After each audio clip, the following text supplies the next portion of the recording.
ফেরাউন মূসা আলাইহিস সালামকে চতুর্দিক থেকে 3 দিক থেকে ঘেরাও করেছে। একদিকে দরিয়া, 3 দিকে ফেরাউনের সৈন্যরা। কোরআন শরীফে ঘটনা এভাবে তুলতেছে, ফালাম্মা তারা আল জামআন ক্বালা আসহাবু মূসা ইন্না লামুদরাকুন। মূসা আলাইহিস সালামের সাথীরা বলছেন, হে মূসা, আমরা তো পাকড়াও হয়ে গেছি, পালাবার কোনো পথ নাই, মরছি। মূসা আলাইহিস সালাম ভয় পাইছিলেন নাকি? ঈমান কারে বলে?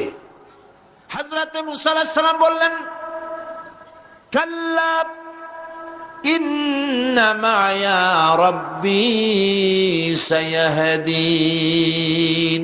নিশ্চয় নয়, অবশ্যই নয়, রব্বী সায়াহদিন, আমার প্রভু অবশ্যই, সিন দিয়ে বোঝানো হচ্ছে অবশ্যই আমার রব আমার জন্য রাস্তা করে দেবেন। এর নাম ঈমান। সুবহানাল্লাহ বলেন। এর নাম ঈমান। চতুর্দিক থেকে বিপদ ঘনীভূত, বেরোবার কোন রাস্তা নাই। ওর মধ্য দিয়ে ওমাইয়াত্তাকিল্লাহা ইয়াজআল লাহু মাখরাজা, কোন রাস্তা নাই, চতুর্দিকে অন্ধকার। এরপরে যদি বান্দা আমার উপরে ভয় করে, আমাকে ভালোবাসে, আমাকে ভয় করে, সবর ইখতিয়ার করে, অন্ধকারের ভেতর থেকে নিশ্ছিদ্র অন্ধকারের ভেতর দিয়ে আলোর রশ্মি বের করে মুমিনদের যাওয়ার জন্য রাস্তা করে দেব। মূসা আলাইহিস সালাম বললেন, ভয় পাইও না, আল্লাহ আমাদের পথ তৈরি করে দিবেন। আল্লাহ রাব্বুল আলামিন হযরত মূসা আলাইহিস সালামকে বললেন, হাতের লাঠি দিয়া দরিয়ার উপরে আঘাত করো। মূসা আলাইহিস সালাম আঘাত করলেন। রাস্তা দরকার ছিল একটার। মূসা আলাইহিস সালামের এক আঘাতে রব্বুল আলামিন দরিয়ার ভিতরে মূসা আলাইহিস সালাম এবং তার সাথী সঙ্গীদের পারাপারের জন্য 12টা রাস্তা পয়দা করে দিলেন। গল্প না কোরআন। রাস্তা তৈরি হয়ে গেল 12টা, সব পার হয়ে গেল। ফেরাউন তার দলবল নিয়ে আসছে। আল্লাহ রাব্বুল আলামিন বলেন, ওয়া আনজাইনা মূসা ওয়া মান মাআহু আজমাইন সুম্মা আগরাকনাল আখারিন। মূসা আলাইহিস সালামকে পার করলাম, পিছনে যারা আসতেছিল, কারা আসতেছিল? ফেরাউন। ফেরাউন আসছে তার দলবল নিয়ে। আসে রাস্তা দেখিয়া মনে করছে ওর বাজানের তৈরি করে রাস্তা, দলবল নিয়ে নামছে। দরিয়ার মাঝখানে এলো, আল্লাহ পাক অর্ডার করলেন কুদ, ব্যাস রাস্তা বন্ধ হয়ে গেল। রাস্তা কি হয়ে গেল? শুরু হয়ে গেল চুবনি। পানির ভিতরে চুবনি খাচ্ছে, নিচে যায়, উপরে ওঠে। পানি খাইতে খাইতে পেট পটকা মাছের মতো এরকম মোটা হয়ে গেছে।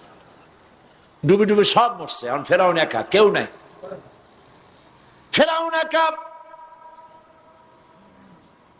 ফেরাউন পানির ভিতরে চুবনি খেতে খেতে তুফানের ভিতর থেকে নাক একটু জাগায় আর বলে, আমানতু আন্নাহু লা ইলাহা ইল্লাল্লাযী আমানাত বিহি বানু ইসরাঈল। ও আল্লাহ, তুমি ছাড়া কোনো ইলাহ নাই। আমি ঈমান আনলাম ওই আল্লাহর উপরে। বনি ইসরাঈল ঈমান আনছে যার উপরে। কাজী বনি ইসরাঈলদের পার করে দিয়েছো, আমারও পার করো। আল্লাহ তুমি রক্ষা করো। আমি তো মুসলমান। ওয়া আনা মিনাল মুসলিমিন। আমি তো মুসলমান, কলেমা পড়লাম, তারপরও চুবাও কেন? আল্লাহ রাব্বুল আলামিন বলেন, আল আন, এখন وقد عصيت قبل وكنت من المفسدين। এখন ঈমান আনতেছ, আর এর পূর্বে আমার দিন যারা জমিনে প্রতিষ্ঠিত করতে চেয়েছে তাদেরকে জেল দিয়েছো, জুলুম করেছো, অত্যাচার করেছো। আজ তোমাকে ছাড়বো না। তোমাকে শুধু মারবই না, আলিয়াউমা নুনাজ্জিকা বিবাদানিক, আলিয়াউমা নুনাজ্জিকা বিবাদানিক, আমি তোরে শুধু মারবই না। কে বলতেছেন? জোরে বলেন, কে বলতেছেন? আমি তোরে শুধু মারবই না, আলিয়াউমা নুনাজ্জিকা বিবাদানিক, আমি তোর শরীরটারে বাঁচায় দেব। তোর শরীর পানিতে পচবে না, পোকায় খাবে না, মাটিতে পচাবে না, তোরে আমি শুটকি বানায় রাখবো। কিয়ামত পর্যন্ত দুনিয়ায় যত ফেরাউন আর ফেরাউনের বাচ্চারা আসে, তোরে দেখে যেন তারা ইতিহাস স্মরণ করে। আল্লাহ রাব্বুল আলামিন কোরআনে কারীমের মধ্যে পরিষ্কার করে মানুষদেরকে বুঝায় দিয়েছেন, আল্লাহর উপর ঈমান আনলে পরে তার হিম্মত বেড়ে যায়, মনের বল বেড়ে যায়। সুবহানাল্লাহ। একটি কথা আপনারা মনে রাখুন, মানুষের জীবনে মায়ের পেট থেকে যখন পৃথিবীতে আসে তখন তার শৈশব কাল, তার থেকে আসে কৈশোর, কৈশোর থেকে এসে তারুণ্য, এরপরে আসে যৌবন, তারপরে আসে বার্ধক্য। একবার বার্ধক্য এসে গেলে আর কখনো যৌবনে ফিরে যাওয়া, আর যৌবন কালে এসে গেলে আর কখনো তারুণ্যে অথবা কৈশোরে ফিরে যাওয়া, কৈশোরে এলে পরে শৈশবে আর ফিরে যাওয়া, এটা শুধু মানুষের ব্যাপারে প্রযোজ্য।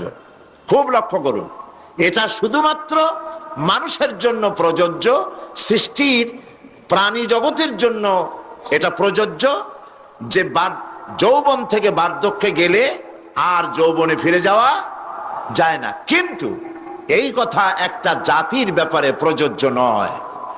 একটা জাতি যখন অনৈতিকতার, চরিত্রহীনতার, ধ্বংসের প্রান্ত সীমায় এসে দাঁড়ায়, তখন ওই মরণ উন্মুখ, বিস্ফোরণ উন্মুখ মরে যাওয়া জাতিকে আবার তার যৌবনে ফিরিয়ে দেওয়া যায়। তার প্রমাণ রাসূল করিম সাল্লাল্লাহু আলাইহি ওয়াসাল্লাম মরা জাতিকে জিন্দা করে দিয়েছিলেন। সেই আরবের মরা জাতি জেনা, ব্যভিচার, হত্যা, ধর্ষণ, মিথ্যা ইত্যাদিতে ভরপুর ছিল যে সমাজ, এই সমাজটাকে রাসূল করিম সাল্লাল্লাহু আলাইহি ওয়াসাল্লাম অনৈতিকতার, চরিত্রহীনতায় ধ্বংসপ্রাপ্ত জাতিকে রাসূল করিম সাল্লাল্লাহু আলাইহি ওয়াসাল্লাম বিশ্বের শ্রেষ্ঠ জাতিতে পরিণত করতে পেরেছিলেন নাকি পারেন নাই? কি দিয়ে পেরেছিলেন বলুন তো এবার, জোরে বলুন, কি দিয়ে? এই কোরআন দিয়েই একটি জাতির বিরাট পরিবর্তন আনয়ন করেছিলেন মুহাম্মদ রাসূলুল্লাহ সাল্লাল্লাহু আলাইহি ওয়াসাল্লাম। দেখুন, স্কুল, কলেজ, ইউনিভার্সিটি, মাদ্রাসাগুলিতে পরীক্ষা হয়, লেখাপড়া হয়, এবং প্রত্যেকটি ক্লাসে অনেকগুলি সাবজেক্ট থাকে, সিলেবাসের অনেক বই থাকে। এই অনেকগুলি বই, সাবজেক্ট ইত্যাদির উপরে পরীক্ষা দিয়ে আমরা কি পাই, প্রোডাকশন কি হয়? চরিত্রহীন, দুশ্চরিত্র, বেনামাজি, হত্যা, ধর্ষণ, চুরি, ডাকাতি ইত্যাদি বৃদ্ধিপ্রাপ্ত হচ্ছে সারা বিশ্বব্যাপী, ঠিক কিনা? এবার দৃশ্যের অপর পৃষ্ঠ দেখুন, রাসূল করিম সাল্লাল্লাহু আলাইহি ওয়াসাল্লামের কাছে একটা বিশ্ববিদ্যালয় ছিল। আজকে যেমন পৃথিবীতে অনেক বিশ্ববিদ্যালয় আছে, রাসূলের কাছেও একটা ইউনিভার্সিটি ছিল। সেই ইউনিভার্সিটির নাম হলো আল হেরা ইউনিভার্সিটি। এই আল হেরা ইউনিভার্সিটির চ্যান্সেলর ছিলেন আল্লাহ রাব্বুল আলামিন, আর এর ভাইস চ্যান্সেলর হলেন মুহাম্মদুর রাসূলুল্লাহ সাল্লাল্লাহু আলাইহি ওয়াসাল্লাম। এই বিশ্ববিদ্যালয়ে যে সব ছাত্ররা তৈরি হয়েছিলেন, সেই সব ছাত্রদেরকে আপনারা কি চেনেন? সেসব ছাত্রদের নাম শুনুন। এই বিশ্ববিদ্যালয় থেকে যে সব ছাত্ররা বেরোলেন, তারা হলেন আবু বকর, ওমর, ওসমান, আলী, আমর ইবনুল আস, আব্দুর রহমান বিন আউফ, আবু উবাইদা ইবনুল জাররাহ, জুবাইর ইবনুল আওয়াম, জারির ইবনে বাজালি, আবু মুসা আশআরী, আবু হুরায়রা, আবু জাফর গিফারি, আবু যার গিফারি রিদওয়ানুল্লাহ তাআলা আলাইহিম আজমাইন। এই সব ছাত্র ওই বিশ্ববিদ্যালয় থেকে তৈরি হয়েছিল। আজ যদি পৃথিবীর সমস্ত বিশ্ববিদ্যালয় একত্রিত হয়ে প্রচেষ্টা চালায়, হযরত ওমরের মতো একজন মানুষ বানাতে পারবে কি? পারবে? তাহলে রাসূল করিম সাল্লাল্লাহু আলাইহি ওয়াসাল্লাম তার ওই বিশ্ববিদ্যালয়ের সিলেবাসে বই ছিল মাত্র 2 খানা। রাসূলের বিশ্ববিদ্যালয় সিলেবাসের কিতাব ছিল কয়খান? 1 খানা হলো কোরআন শরীফ, আর একখানার নাম আপনারা বলুন। মাশাআল্লাহ, 1 খানা হলো কোরআন, আর একখানার নাম হাদিস। কোরআন আর হাদিস দিয়ে রাসূল করিম সাল্লাল্লাহু আলাইহি ওয়াসাল্লাম সিলেবাসের মাত্র 2 খানা বই দিয়ে গোটা বিশ্বের মানব মণ্ডলীর বিরাট তাদের মস্তিষ্ক এবং চিন্তার জগতে আলোড়ন সৃষ্টি করেছিলেন। রাসূল যে সমাজ তৈরি করেছিলেন, ওই সমাজ পৃথিবীর মানুষের কাছে আর ফিরে আসে নাই। তবে হ্যাঁ, আসতে পারে, যেহেতু সিলেবাসের সে দুইখানা কিতাব আজও আছে। না নাই? রাসূলুল্লাহ বলেছেন, খায়রুল কুরুনে কারনি, সর্বশ্রেষ্ঠ যুগ হচ্ছে আমার যুগ। সর্বশ্রেষ্ঠ যুগ কার? রাসূলের যুগ। আমি আপনাদের সামনে কোরআনে কারীমের তাফসীর পেশ করব ইনশাআল্লাহ। বলি ইনশাআল্লাহ। আমি ভাবতেও পারি নাই পত্র পত্রিকা পড়ে যে কোরআন শরীফের তাফসীরের মাহফিল ঢাকাবাসীরা এবার শুনতে পারবে। কিন্তু মাবুদের দয়া, কোরআন শরীফ কার? কোরআন শরীফ কার? তিনি ইচ্ছে করেছেন শোনাবেন, তাই শুনবার পরিবেশ আল্লাহ নিজেই তৈরি করেছেন। সমস্ত প্রশংসা আমার রবের। জোরে কোন আলহামদুলিল্লাহ। আমি আপনাদেরকে তাফসীর শোনাবো ইনশাআল্লাহ। তবে সাংবাদিকরা চলে যাবেন, আমাদের প্রিয় সাংবাদিক বন্ধুগণ, ওনারা চলে যাবেন তাড়াতাড়ি করে, যেহেতু তাড়াতাড়ি ওনারা না গেলে পত্রিকায় জায়গা পায় না।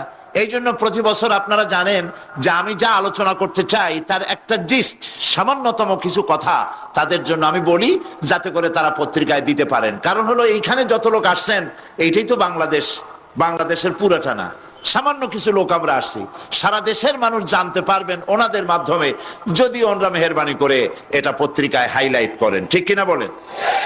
সেই জন্য আজকে আমি যে বিষয়ে আলোচনা করব তার একটা জিস্ট ওনাদেরকে দিচ্ছি, আপনারাও সেই ভাগে শুনে নেন। এবং এরপরেই আমি কোরআনে কারীমের তাফসীর শুরু করব। চিন্তা করেছি আমি আজকে সারাদিন যে কোন জায়গা থেকে শুরু করলে ভালো হয়। শেষ পর্যন্ত আমার খেয়াল এসেছে যে আমাদের মধ্যে ইমানের ঘাটতি পড়েছে। জাতির মধ্যে, জাতির ভিতরে সবচাইতে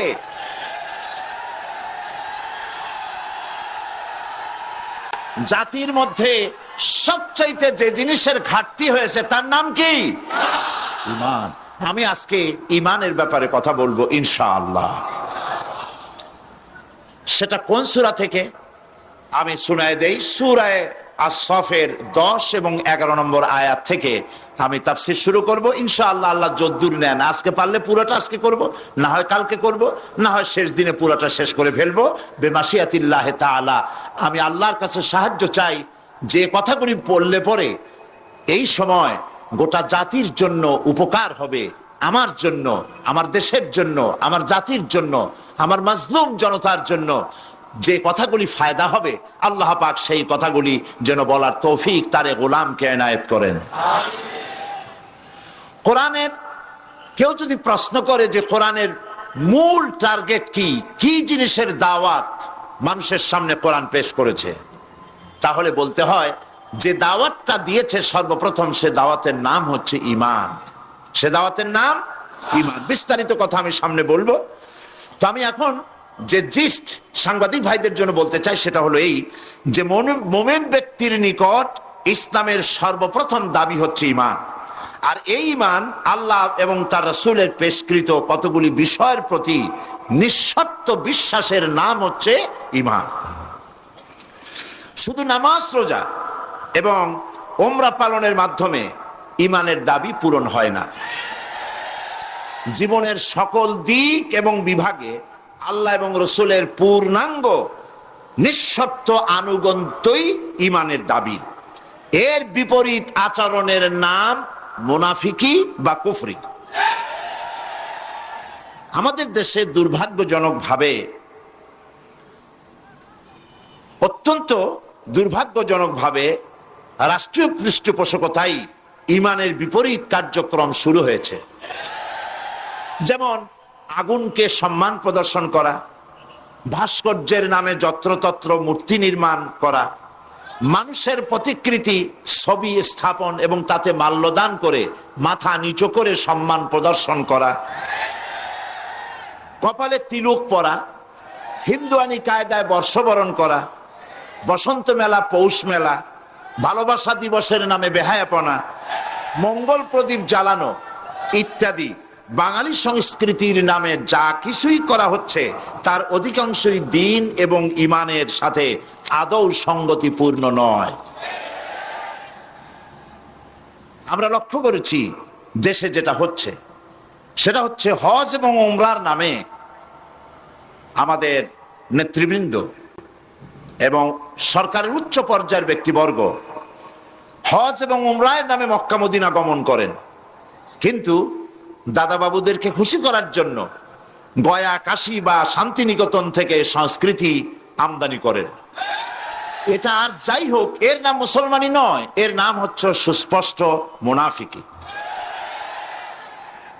এখন অবস্থা দৃষ্টে যা আমরা দেখতে পাচ্ছি তা হলো এই, ধর্মনিরপেক্ষতার নামে ইসলামের ইতিহাস, ঐতিহ্য, সংস্কৃতি চিরতরে মুছে ফেলার জন্য মারাত্মক ষড়যন্ত্র চলছে। আরেকটি বিষয় হলো, দেশে জনগণের নিকট তাওহীদের ধারণা স্পষ্ট না থাকার কারণে শিরক আর বেদাত মারাত্মক আকার ধারণ করেছে। সবের নিয়তেই লোকেরা অজ্ঞতাবশত শিরক করছে, পীর পূজা, মাজার পূজা, আস্তানা পূজা করে মানুষ তাদের ঈমান নষ্ট করছে। অন্যদিকে সাধারণ মানুষের অজ্ঞতার সুযোগ নিয়ে স্বার্থান্বেষী মতলববাজ কিছু লোক নিজেদেরকে অলি সম্রাট, সুফি সম্রাট, হুসনাক সম্রাট ইত্যাদি দাবি করে ইসলামের বিকৃত ব্যাখ্যা দিয়ে জনগণকে বিভ্রান্ত করছে। তাসাউফের মতো মহান এবং পবিত্র বিষয়টিকে ব্যবসার হাতিয়ার বানিয়ে ওরস শরীফ, গোসল শরীফ, নরস শরীফ, খসরস শরীফ এর নামে কুল্লু শরীফ করে মুসলমানদেরকে বিভ্রান্ত করছে। এমত অবস্থায় প্রত্যেক মুসলমান নরনারীকে ইসলামের সর্বপ্রধান এবং সর্বপ্রথম দাবি ঈমানকে কোরআন এবং হাদিসের আলোকে বুঝে নিতে হবে এবং এর দাবি পঙ্খু রূপে মুসলমানদের মেনে চলতে হবে। এই হলো আজকের বক্তৃতার সারাংশ আমি সাংবাদিক ভাইদের জন্য তুলে ধরলাম। কোরআনে কারীমের মূল দাওয়াত হচ্ছে ঈমান। সেই কথাটি কোরআনে কারীম থেকে আল্লাহ পাক বলছেন। আমরা চাই পৃথিবীতে শান্তি চাই আর আখিরাতে মুক্তি চাই। কয়টা জিনিস চাই আমরা? বলুন, কয়টি জিনিস চাই? দুটি জিনিস। একটা চাই পৃথিবীতে শান্তি আর আখিরাতে মুক্তি। এই তিনটি জিনিস আমরা দাবি করি বা চাই। এখন এই শান্তি, দুনিয়ার শান্তি এবং আখিরাতের মুক্তি কিভাবে হবে, সেজন্য আল্লাহ পাক বলছেন, ইয়া আইয়ুহাল্লাযীনা আমানু হাল আদুল্লুকুম আলা তিজারাতিন তুনজিকুম মিন আযাবিন আলীম তু'মিনুনা বিল্লাহি ওয়া রাসূলিহি ওয়া তুজাহিদুনা ফি সাবিলিল্লাহ وتجاهدون في سبيل الله بأموالكم وأنفسكم ذلكم خير لكم إن كنتم تعلمون صدق الله العظيم। আল্লাহ পাক বলছেন সূরা আস-সাফ, হে বিশ্বাসীরা, তোমরা যারা ঈমান এনেছো শোনো, আমি কি তোমাদেরকে এমন একটা ব্যবসার কথা বলবো না যে ব্যবসায় তোমাদেরকে জাহান্নামের কঠিন পীড়াদায়ক শাস্তি থেকে রক্ষা করবে? এমন একটি ব্যবসার কথা আমি কি তোমাদেরকে বলবো না? তার মানে হচ্ছে অবশ্যই আমি তোমাদেরকে এরকম একটি ব্যবসার কথা বলবো। সুবহানাল্লাহ বলেন। কিভাবে চললে পরে জাহান্নাম থেকে মুক্তি পাওয়া যাবে সে কথাটি আল্লাহ পাক গোপন রাখেননি, ওপেন সিক্রেট। তিনি তো বান্দাদেরকে এজন্য সৃষ্টি করেন নাই যে বান্দাগুলি তিনি সব জাহান্নামে দিবেন।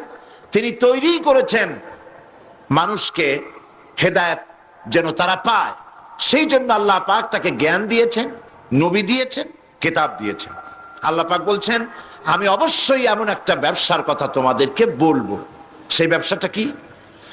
تؤمنون بالله ورسوله وتجاهدون في سبيل الله بأموالكم وأنفسكم ذلكم خير لكم إن كنتم تعلمون। সেই ব্যবসাটা হচ্ছে, সেই ব্যবসার জন্য তিনটা পুঁজি লাগবে। কয়টা পুঁজি? একটা হচ্ছে ঈমান বিল্লাহ আল্লাহর প্রতি ঈমান, আরেকটা হচ্ছে রাসূলের প্রতি ঈমান, আরেকটা হচ্ছে আল্লাহর রাস্তায় জিহাদ করা মাল দিয়ে আর জান দিয়ে। এই তিনটি জিনিস। ঈমান আনা ফরজ। ঈমান আনা কি? আল্লাহর প্রতি ঈমান আনা কি? রাসূলের প্রতি ঈমান আনা কি? এবং আল্লাহ রাসূলের আইন প্রতিষ্ঠার জন্য জিহাদ করা কি? তিনটি জিনিসকে আল্লাহ পাক ফরজ করে দিয়েছেন। কে ফরজ করেছেন? আসুন ধীরে ধীরে আমরা এই তিনটি বিষয় আলোচনা করি। ব্যবসার কথাটা আল্লাহ বললেন কেন? ব্যবসার কথাটা এই জন্য বলেছেন, এর মধ্যে দুটি কারণ আছে। একটা কারণ হলো এই যে মানুষেরা ব্যবসাটা বোঝে খুব ভালো, ব্যবসার দিকে মানুষের মনটা খুব আকৃষ্ট থাকে। অল্প কাজ করে যদি বেশি মুনাফা পাওয়া যায়, মিনিমাম লেবার ম্যাক্সিমাম প্রফিট, মানুষ দেখবেন লাফায় পড়বে সেই কাজের জন্য। মাওলানা এহতেশামুল হক থানভী রহমতুল্লাহ আলাইহ তার এক ওয়াজের মধ্যে বলেছেন, আমি শুনেছিলাম, তিনি বলেছেন কিয়ামতের দিন, এটা রূপক কথা, কোরআন হাদিস নয়, কিয়ামতের দিন এক ব্যক্তিকে উপস্থিত করা হবে, তাকে ফেরেশতারা জিজ্ঞেস করবে যে আল্লাহর বান্দা, তোমার তো নেক এবং পুণ্য, পুণ্য এবং পাপ, নেক এবং বদ দুটি জিনিসই সমান সমান, এখন বলো তুমি কোথায় যাবা? তুমি কি বেহেশতে যাবা না তুমি দোজখে যাবা? লোকটি বলছে, সেই লোকটি ছিল খুব বড় ব্যবসায়ী, সে বলছে ফেরেশতা ভাই, আমি দোজখও চিনি না বেহেশতও চিনি না, যেখানে গেলে আমার 2 পয়সা লাভ হবে সেইখানে আমি তোমায় আমারে পাঠাও। এর দ্বারা বোঝা যায় যে মানুষেরা ব্যবসার দিকে খুব বেশি আকৃষ্ট থাকে, যদি লস হয় দারুণভাবে মন খারাপ করে, একেবারে যায় অবস্থা হয়ে যায়। এই জন্য ব্যবসার কথা আল্লাহ তুলে ধরলেন যাতে করে মানুষের মনটা ব্যবসার কথা শুনে আকৃষ্ট হয়। এ হলো এক। 2 নম্বরে, ব্যবসা করতে শুধুমাত্র পুঁজি লাগে না, আরো অনেক কিছু লাগে। শুধু পুঁজি হলে কি ব্যবসা হয়? যদি শুধু পুঁজিতে ব্যবসা হয় তাহলে আপনারা চেষ্টা করেন না, 10 লাখ টাকা নিয়ে নামেন, ব্যবসা সম্পর্কে কোনো জ্ঞান নাই, ব্যবসার কিছু জিনিসপত্র কিনে নিয়ে 10 লাখ টাকা বা 20 লাখ টাকার পুঁজি নিয়ে বসেন, 1 মাসও লাগবে না আপনার দোকানে লাল বাতি কয়েকটা জ্বলার জন্য, ঠিক কিনা? তাহলে ব্যবসা করার জন্য শুধু পুঁজি যথেষ্ট নয়, পুঁজির সাথে সাথে ব্যবসার জ্ঞান থাকতে হবে, ঠিক কিনা? অভিজ্ঞতা থাকতে হবে, জ্ঞান থাকতে হবে, এবং ব্যবসায় পুঁজি খাটাইয়া জ্ঞান নিয়ে বসে থাকলে হবে না, শ্রম দিতে হবে, লেবার দিতে হবে, রাত জাগতে হবে, চেষ্টা করতে হবে। দেশ বিদেশের ওই মালের, যে মালের ব্যবসা আপনি করেন তার দাম কোথায়, কেমন, কোথার থেকে কিনলে লাভ, আপনি এখানে বিক্রি করলে লাভ বেশি হবে, এই সব ব্যাপারে চিন্তা ভাবনা করতে হবে, শ্রম দিতে হবে, মেধা দিতে হবে, রাত জাগতে হবে, দৌড়দৌড়ি করতে হবে।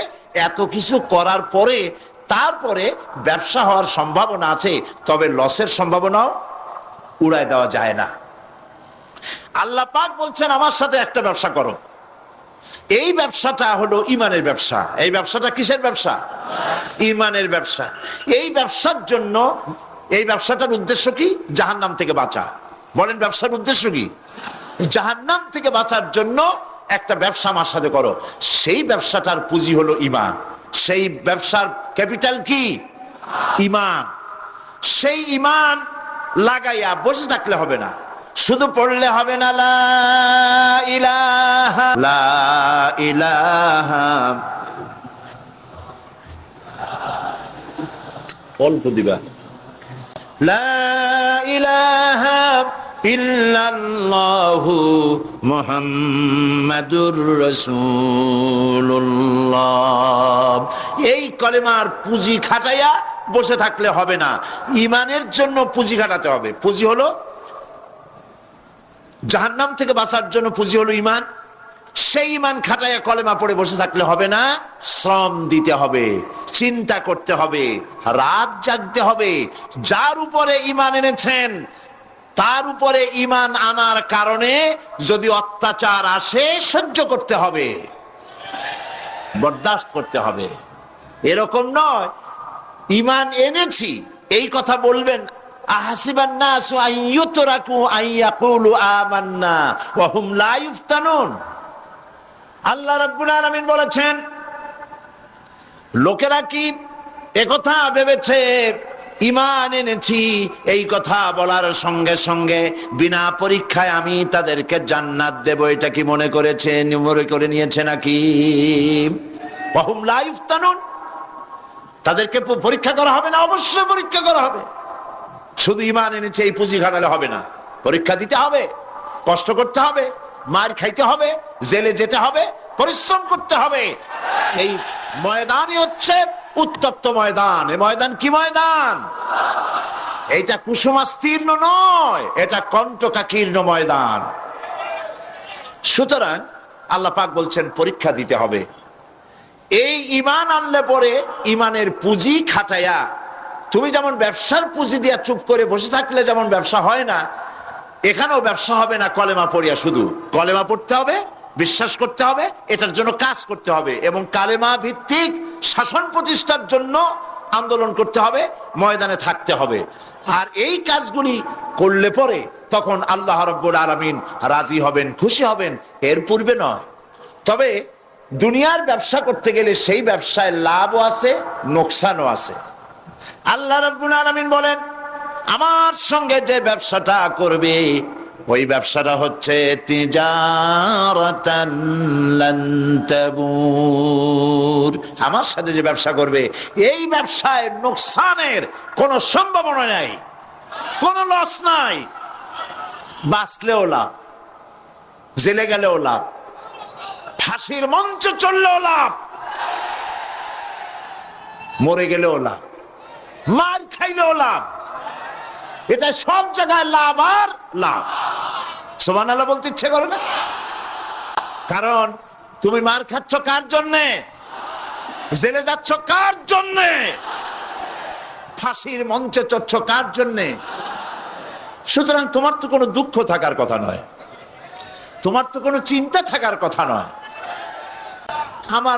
আমাকে তো আমার আল্লাহ শিখেই দিছেন কি, কুল ইন্না সালাতি ওয়া নুসুকি ওয়া মাহইয়ায়া ওয়া মামাতি লিল্লাহি রাব্বিল আলামিন। পড়েন আমার সাথে, সবাই পড়েন।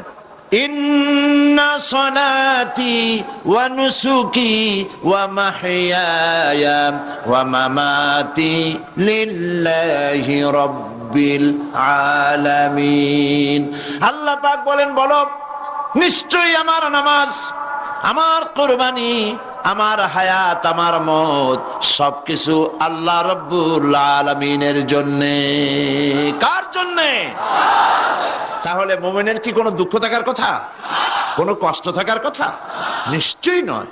মুমিন সর্বাবস্থায় আল্লাহর উপরে রাজি থাকবে, খাইরিহি ওয়া শাররিহি মিনাল্লাহি তাআলা।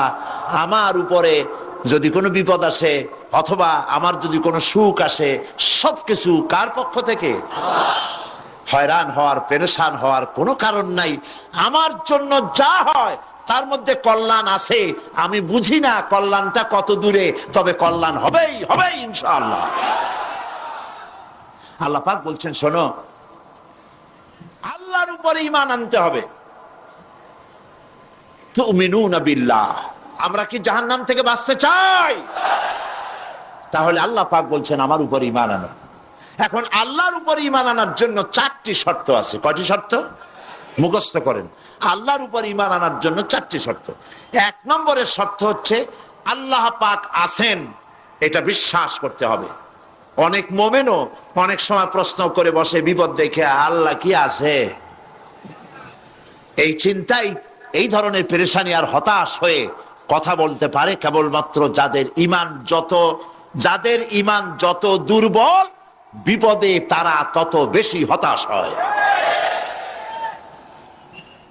আর ঈমান যত সবল, সে জানে যে আল্লাহ পাকের ফয়সালার অতিরিক্ত কিচ্ছু হবে না। যা হবে সবটাই আমার আল্লাহর ফয়সালা। কার ফয়সালা? সুতরাং আল্লাহ পাকের উপরে ঈমানটা আনতে হলে 4টি শর্ত লাগবে। আমি আশা করি এই কথাগুলি, আমি আল্লাহর সাহায্য চাচ্ছি, আল্লাহ যেন বলার তৌফিক দেন এবং আমাদের বোঝার তৌফিক দেন। একটা হচ্ছে আল্লাহর উপরে ঈমান এনেছে, এই কথাটা বললেই হবে না। ঈমান এনেছি, 4টি শর্ত লাগবে। প্রথম হচ্ছে আল্লাহ আছেন, এটা স্বীকার করতে হবে, বিশ্বাস করতে হবে। 2 নম্বরে আল্লাহর গুণাবলী সহ আল্লাহকে বিশ্বাস করতে হবে। তিন নম্বরে আল্লাহর ক্ষমতাটাকে স্বীকার এবং বিশ্বাস করতে হবে। চতুর্থ নম্বরে আল্লাহ পাকের আদেশ এবং নিষেধ এর উপরে বিশ্বাস করতে হবে। আসুন একটা একটা করে আলোচনা করি। এক নম্বরে আল্লাহ আছেন। আমার মনে হয় এই ব্যাপারে বক্তৃতা করার কোনো দরকার নাই, কারণ আল্লাহ নাই এই চিন্তা যারা করে তাদের এই মাহফিলে এসে বসার কোনো জরুরত নাই, ঠিক কিনা? তা আমি ধরে নিতে পারি যে যারা আসছেন, বসে আছেন, দাঁড়ায় আছেন, সব আল্লাহরে বিশ্বাস করে। সুবহানাল্লাহ। আল্লাহ ছিলেন, আছেন, থাকবে। যারা বিশ্বাস করে না এগুলো পোড়া কপাল, ঠিক কিনা? এই পোড়া কপালে। তবে আমি যদ্দূর লেখাপড়া করেছি, যদ্দূর আমি পড়াশোনা করেছি, তাতে আমি দেখেছি আল্লাহ সম্পর্কে সন্দেহ পোষণ কোনো কৃষক করে না, কোনো রিক্সাওয়ালা করে না, কোনো কুলি মজুর করে না, কোনো চিনাবাদাম বিক্রেতা করে না, কোনো মাঝিরা, নৌকার মাঝিরা করে না, সাধারণ মানুষেরা করে না। আল্লাহর ব্যাপারে কোনো সন্দেহ পোষণ করে না। সন্দেহ পোষণ করে কারা? বুদ্ধির ঠেলায় মাথায় চুল নাই যাদের। ওই কয়েকটা পাতা ইংরেজি বই পড়ছে, আরে থামো, ওই আরে নাইছো না, থামো। তো কথা হচ্ছে যে ইউনিভার্সিটিতে কয়েকদিন ঘোরাফেরা করছে, শান্তিনিকেতন থেকে ফায়েজ ও বারাকাত লাভ করেছেন। এরপরে বলছে কয় সব বুঝেছি। লোকেরা জিজ্ঞেস করে, বাবাজি কি বুঝেছ? কয় যে দেয়ার ইজ নো গড। ওর বাপের মাথা বুঝছে, আল্লাহ বলতে কেউ নাই, লেখাপড়া করে এইটা বুঝছে। হায় রে কপাল পড়া। একজন কৃষক একজন ছাগলের রাখালকে আরব দেশে জিজ্ঞেস করা হয়েছিল, আল্লাহ যে আছে এর কোনো প্রমাণ তুমি কি দিতে পারবা? তুমি কি প্রথমে বলো আল্লাহ আছে, তুমি কি বিশ্বাস করো? কয় অবশ্যই করি। কয় আল্লাহ আছে এর কোনো প্রমাণ আছে তোমার কাছে? কয় কোনো প্রমাণ নাই, তবে আমি বুঝি আল্লাহ আছে। বলে কেমনে? কয় যে আমি তো ছাগলের রাখাল, আমি তো লেখাপড়া করিনি, আমি দার্শনিকও না, বিজ্ঞানীও না, কিছু না, ছাগল পালি। আমি চিন্তা করি ছাগলে খায় ঘাস আর পায়খানা করে কতগুলো ক্যাপসুলের মতো ট্যাবলেট। আল্লাহ যদি না থাকবে তেগুলো হয় কেমনে? ওর মাথা যেমন ও বুঝছেও তেমন। কথা বুঝতে পেরেছে? ছাগলের রাখাল ছাগলের পায়খানা দেখা ওর মনেও চিন্তা আসে, নিশ্চয়ই কেউ পরিকল্পনা করে এরকম করে।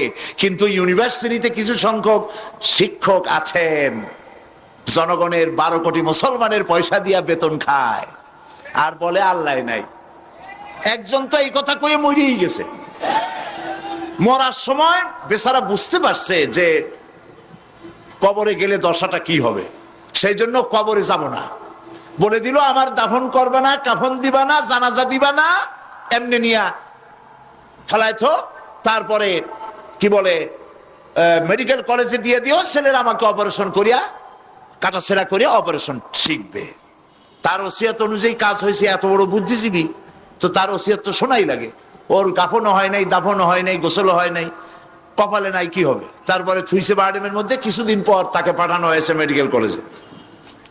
মেডিকেল কলেজের ছাত্ররা যখন শুনলো যে ওই লোকটার লাশ আসতেছে, ওরা দাঁড়ায় বলছে আল্লাহর রাস্তে মাফ চাই, এই হুজুর এখানে আনবেন না।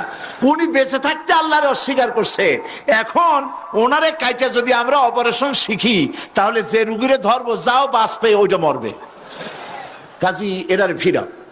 এরপরে নিয়া কোনো জায়গায় নিল না, আবার নিয়া বারডেমের ডিপ ফ্রিজের মধ্যে রেখে দিছে। আমার এখন চিন্তা হয়েছে যে এই লাশটারে যদি এখন রাস্তায় ফেলায় দেয়, কুত্তাও খাবে না।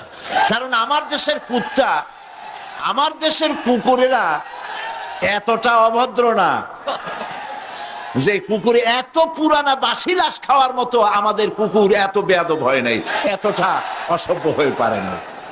কাজী আল্লাহর সাথে যারা নাফরমানি করে, আল্লাহ এরকম দেখান, তবে এগুলি বুঝবে কারা? বুঝবে কারা? আল্লাহ রাব্বুল আলামিন বলেন, ওয়াতিলকাল আমসালু নাদরিবুহা লিন্নাস ওয়ামা ইয়াকিলুহা ইল্লাল আলিমুন। অসংখ্য দৃষ্টান্ত এই পৃথিবীর বুকে ছড়ায় রেখেছি। এসব দৃষ্টান্ত থেকে উপদেশ গ্রহণ করতে পারবে তারা, যাদেরকে আমি রব্বুল আলামিন জ্ঞান দান করেছি, যাদের জ্ঞান দিয়েছি। ওরা তো জ্ঞান পায় নাই, ওরা পাইছে বুদ্ধি। ওরা কি পেয়েছে? বুদ্ধি। আল্লাহ কোরআন শরীফে কোথাও বলেন নাই যে তোমরা আমার কাছে দোয়া করো আল্লাহ আমার বুদ্ধি বাড়ায় দাও। আছে না এরকমের কথা? আল্লাহ কি বাড়াইতে বলছেন? আল্লাহ রাব্বুল আলামিন বান্দাদেরকে শিখায়েছেন, বান্দার আমার কাছে দোয়া কর, রব্বি জিদনি ইলমা। পড়েন সবাই, রব্বি জিদনি ইলমা। আয় আমার রব, আয় আমার স্রষ্টা, তুমি আমার ইলমকে, আমার জ্ঞানকে বৃদ্ধি করে দাও। বলেন সুবহানাল্লাহ। সুতরাং আল্লাহ রাব্বুল আলামিন সম্পর্কে সামান্য লেখাপড়া যারা করে ওরা আল্লাহরে বুঝবে কি করে? তবে আল্লাহ কোনো অ্যাকশন নেন না। পিঁপড়া সে যদি হাতির দেখে একটা ঠ্যাং উঁচু করে বলে, হে হাতি কত বড় একটা দেহ, এরকম যদি একটা বেসকি দেয়, তাহলে হাতি কি পিঁপড়ারে তাড়িয়ে আসে নাকি? আরে তোমার মতো ছাগল পাগল কইলো যে আল্লাহ নাই, তাতে আল্লাহর কিছু আসে যায়? ছাগল পাগল, কুকুর, ভেড়া, এগুলোর কোনো দাম নাই আল্লাহর কাছে, এগুলোর কোনো মূল্য নাই। আল্লাহ পাক বলেছেন যারা আল্লাহরে অস্বীকার করে, যারা কাফের, তারা জানোয়ারের চাইতে নিকৃষ্ট। তারা হচ্ছে পৃথিবীর সমস্ত সৃষ্টি জগতের মধ্যে নিকৃষ্ট হচ্ছে তারা, যারা কাফের, যারা আল্লাহকে অস্বীকার করেছে। দেখুন কোরআন শরীফে আল্লাহ পাক এক জায়গায় বলেছেন, ওয়ালাকাদ জারা'না লি জাহান্নামা কাসীরাম মিনাল জিন্নি ওয়াল ইনস। আমি মানুষ এবং জিনেদের মধ্যে এক শ্রেণীর মানুষ আর জিনকে তৈরি করেছি জাহান্নামের জন্য। জাহান্নামের জন্য তারা তৈরি হয়েছে। কারা? লাহুম কুলুবুন লা ইয়াফকাহুনা বিহা, যাদেরকে অন্তঃকরণ দিয়েছি, এই অন্তঃকরণ দিয়ে সব বুঝলো, এই বিবেক দিয়ে সব বুঝলো, কিন্তু আমারে বুঝলো না, আমার সৃষ্টি বুঝলো না। ওয়ালাহুম আয়ুনুন লা ইউবসিরুনা বিহা, তাদের চোখ দিছি কিন্তু চোখ দিয়ে সব দেখলো, আমার সৃষ্টি দেখে আমাকে চিনলো না। তাদের কান দিলাম, এ কান দিয়া সব শুনলো, কিন্তু মজলুম দুর্বলের ফরিয়াদ তাদের কানের মধ্যে ঢুকলো না। উলাইকা কাল আনআম, আল্লাহ পাক বলেন এগুলি হলো চতুষ্পদ। কি কোন আপনারা বলেন কি? জানোয়ার। কে বলতেছেন? আপনারা কি রাগ করতেছেন নাকি? আর রাগ করলে হবেটা কি? সৃষ্টি যিনি করেছেন, এই পদবাচ্যে বিশেষিত বিবেচিত করেছেন সেই আল্লাহ। আল্লাহ পাকই বলছেন বিবেক দিলাম, আমাকে চিনলে না, চোখ দিলাম, আমার সৃষ্টি দেখে আমাকে উপলব্ধি করলে না, হেদায়েত পেলে না, কান দিলাম, হক শুনলে না। উলাইকা কাল আনআম, মালিক চেনো নাই, কাজী তুমি হচ্ছ চতুষ্পদ জানোয়ারের মতো। এ পর্যন্ত বললে না হয় হতো, কিন্তু আল্লাহ আর একটু আগায় গেলেন। আল্লাহ পাক সামনে গিয়ে বললেন বাল হোক আদাল, জানোয়ারের চাইতে নিকৃষ্ট। আমি এইটা বুঝি নেই, জানোয়ারের চাইতে নিকৃষ্ট আল্লাহ কইলেন কেন? পরে অনেক চিন্তা করে বুঝে আসলো। আল্লাহ পাক বলেছেন বুঝতে চেষ্টা করতে চাইলে আল্লাহ পাক বোঝার ব্যবস্থা করে দেন। সুবহানাল্লাহ। তো এটা কেন জানোয়ারের মতো হইল কেন? পরে চিন্তা করে দেখলাম যে বিষয়টা হচ্ছে মালিককে চেনা নিয়ে, আল্লাহকে চেনা নিয়ে। পশুতে কিন্তু মালিক চেনে, পশুতে মালিক চেনে। যেমন আপনারা বাড়িতে যদি কেউ কুকুর পোষেন, কুকুর পোষেন অনেকে, এই কুকুর পোষেন কেন? কুকুর পোষেছেন চোর ডাকাত যাতে বাড়িতে হামলা না করতে পারে, সেই জন্য কুকুর পুষেছেন। গভীর রাত্রে মানুষের পায়ের আওয়াজ পাওয়ার সাথে সাথে কুকুর তার ভাষায় বিরাট গর্জন করে ওঠে, ঠিক কিনা? তার ভাষায় সে বলে, সে বলতে থাকে, তার ভাষায় সে বলে থাম, স্টপ, পরিচয় দে তুমি কে। এখন ওই লোকটা যদি মালিক হয়, বাড়ির মালিক, কুত্তার মালিক, তাহলে সে যখন বলে এই কুকুর একটা নাম রাখে, ডবলু বল্টু কিছু একটা রেখে দেয়, তো কুত্তার নাম ধরে কুত্তারে ডাক দিল থাম, কুত্তা তখন বোঝে আমি তো ভুল করছি, এ তো আমার মালিক। কুত্তা তখন কাছে চলে যায়, গায়ে লেজ নাড়াইয়া গায়ে বুলাতে থাকে। লেজ নাড়ানো মানে কুত্তায় গ্রিন সিগন্যাল দিয়ে দিছে, আপনি যাইতে পারেন, আপনার কোনো অসুবিধা নেই বাড়িতে ঢোকার ব্যাপারে। তাহলে